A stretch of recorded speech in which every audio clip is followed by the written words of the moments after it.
Now we discussed about the multi-programming operating system. Multi-programming that means maximum CPU utilization.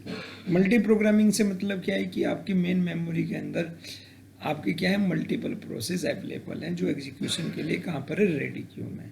समझते हैं क्या है concept. Multiprogramming means more than one process in a main memory which are ready to execute.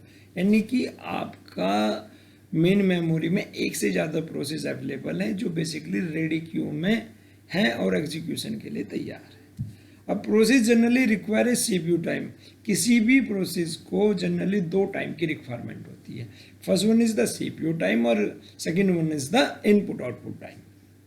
आगे so if running process perform input output और some other event which do not require the CPU, then instead of setting idle, CPU make a context switch and pick some other process and this idea continue.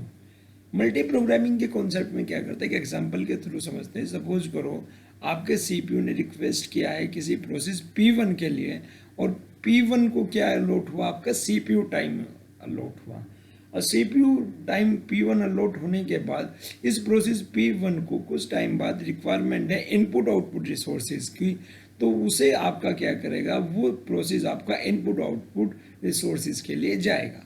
और on the same time CPU क्या करेगा, CPU किसी दूसरी process P2 को pick करेगा कहाँ से, ready queue में जो अवेलेबल है और रेडी है एग्जीक्यूशन के लिए.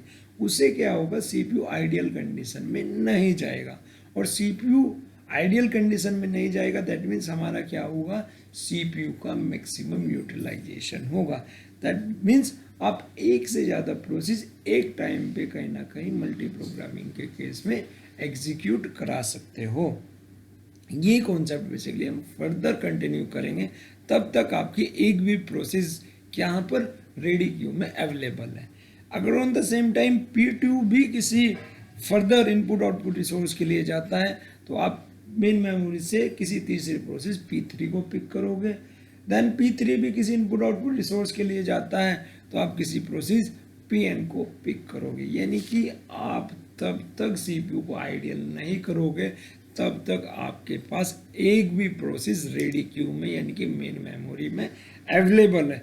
अगर मेन मेमोरी में कोई प्रोसेस अवेलेबल ही नहीं होगी तो फिर तो क्या करेगा सीपीयू, फिर तो क्या प्रोसेस एग्जीक्यूट होगी.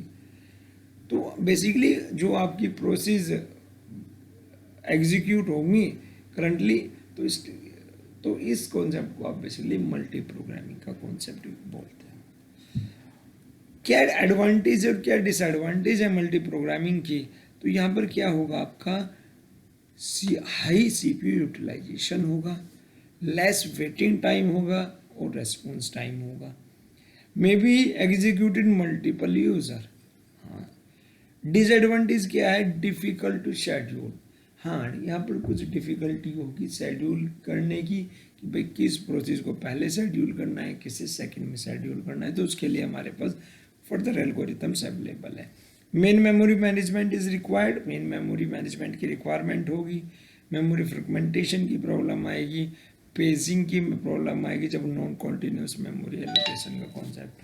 तो ये सारी चीज़ें हम फर्दर कुछ वीडियोस में पढ़ेंगे, कुछ यूनिट्स में ऑपरेटिंग सिस्टम के. पेजिंग का कॉन्सेप्ट, नॉन कॉन्टीन्यूस और कॉन्टीन्यूस मेमोरी एलोकेशन क्या है, ये सब चीज़ें हम कहीं ना कहीं पढ़ते हैं. बट एक इम्पोर्टेंट पॉइंट है मल्टी प्रोग्रामिंग के कॉन्सेप्ट में, किसी टाइम बाउंडेशन के अकॉर्डिंग आपका सीपीयू कॉन्टेक्स्ट स्विच नहीं करेगा.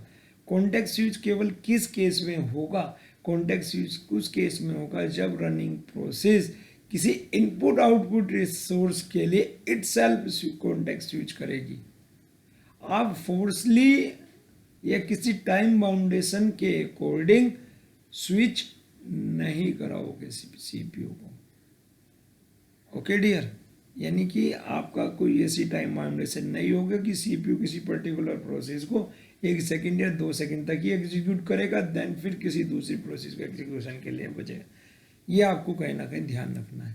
सीपीयू केवल कॉन्टेक्स्ट स्विच उस केस में करेगा जब करंट में रनिंग प्रोसेस किसी इनपुट आउटपुट रिसोर्स के लिए रिक्वेस्ट करेगी और सीपीयू क्या होगा, आइडियल कंडीशन में होगा. तो उस टाइम पे सीपीयू आइडियल कंडीशन में ना होकर किसी मेन मेमोरी से किसी दूसरी प्रोसेस को पिक करेगा और एक्सिक्यूट करेगा। फर्दर जो कॉन्सेप्ट आया उसे बोला आपने time sharing operating system. Time sharing operating system क्या है? Time sharing is a technique which enable many people located at a various terminal to use a particular computer system at the same time. The time sharing or multitasking is a logical extension of multi-programming. Processor time which is shared among multiple users simultaneously is termed as time sharing.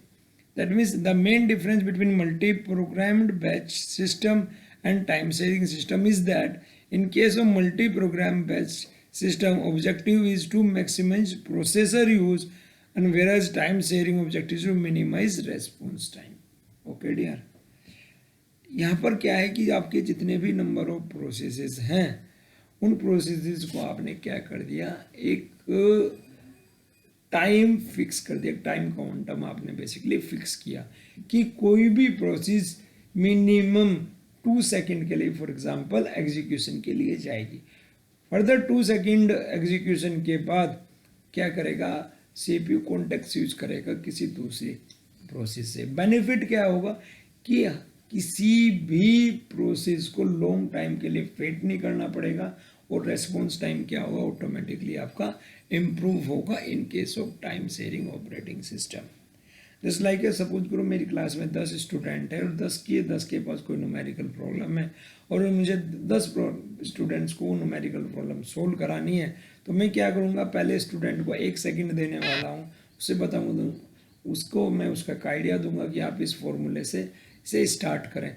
Further 1 second देने के बाद वो start करेगा, मैं किसी दूसरे को pick करूँगा, उसके लिए उसे एक फॉर्मूला दूंगा या आइडिया दूंगा उस प्रॉब्लम को सॉर्ट आउट करने के लिए, फिर नेक्स्ट थर्ड को दूंगा। इस टाइप से मैं लास्ट तक आपके कंटिन्यू करूंगा और वो बाकी दैट मीन्स क्या होगा कि किसी इस टाइप से किसी भी जो लास्ट में स्टूडेंट है 10 नंबर पे, उसे लॉन्ग रन तक रेस्पॉन्स के लिए वेट नहीं करना होगा और कहीं ना कहीं आपको लगेगा कि 10 के 10 प्रोसेस एक साथ एग्जीक्यूशन में है, बट एक्चुअली होता क्या है, एक ही प्रोसेस एक टाइम में एग्जीक्यूट होता है। हम जस्ट क्या करते हैं, उनके बीच में टाइम को शेयर करते हैं। एडवांटेजेस क्या है टाइम शेयरिंग ऑपरेटिंग सिस्टम की? Provide quick response, avoid duplication of software, reduce CPU ideal time. Disadvantage, problem of reliability, question of security and integrity of the user program, a problem of data communication. जैसे suppose करो multitasking is multi programming with time sharing, आप बोल सकते हो multitasking क्या है, multi programming है with time sharing, only one CPU but switch between processes so quickly that it give illusion that all executed at the same time. यहाँ पर है क्या, एक इल्यूजन है प्रोग्रामर को कि भाई आपके 10 के 10 स्टूडेंट एक साथ काम कर रहे हैं, 10 की 10 प्रोसेस आपकी एक साथ काम कर रही है, बट होता क्या है, एक टाइम पे एक ही एग्जीक्यूट होती है, बट उनके टाइम में कॉन्टेक्स्ट स्विच इतनी फास्ट होता है कि प्रोग्रामिंग को इल्यूजन है कि 10 की 10 प्रोसेस आपकी एक साथ चल रही है। मेन आइडिया क्या है इसके? Main idea is better response time and execute multiple process together, कि एक साथ एक से ज़्यादा प्रोसेस एग्जीक्यूट हों सीपीयू के ऊपर। तो ये बेसिकली कॉन्सेप्ट है मल्टीटास्किंग और टाइम शेयरिंग ऑपरेटिंग सिस्टम का। तो इस लेक्चर में हमने डिस्कस किया मल्टी प्रोग्रामिंग को और मल्टीटास्किंग को। मल्टी प्रोग्रामिंग के केस में आपने देखा था कि मल्टी प्रोग्रामिंग में सीपीयू उसी कंडीशन में कॉन्टेक्स्ट स्विच करेगा जब कोई भी प्रोसेस किसके लिए, किसी इनपुट आउटपुट रिसोर्स के लिए जाती है। फोर्सली आप कॉन्टेक्स्ट स्विच नहीं करोगे, बट टाइम शेयरिंग में आपने हर प्रोसेस के लिए टाइम क्वांटम फिक्स किया है, after that particular time quantum आप कॉन्टेक्स्ट स्विच करोगे दूसरे प्रोसेस पे। Okay, thank you for listening this. Next में हम बात करेंगे मल्टी प्रोसेसिंग की। Thank you.